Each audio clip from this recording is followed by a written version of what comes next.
बलूचिस्तान के जिला पंजकोर में फायरिंग के वाकयात में 3 अफराद जाँ बहक हो गए।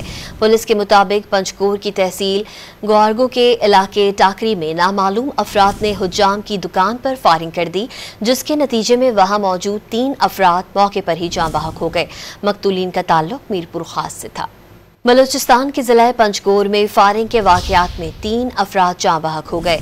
पुलिस के मुताबिक पंजकोर की तहसील ग्वारगो के इलाके टाकरी में नामालूम अफराद ने हुज्जाम की दुकान पर फायरिंग कर दी, जिसके नतीजे में वहां मौजूद 3 अफराद मौके पर ही जाँ बहक हो गए।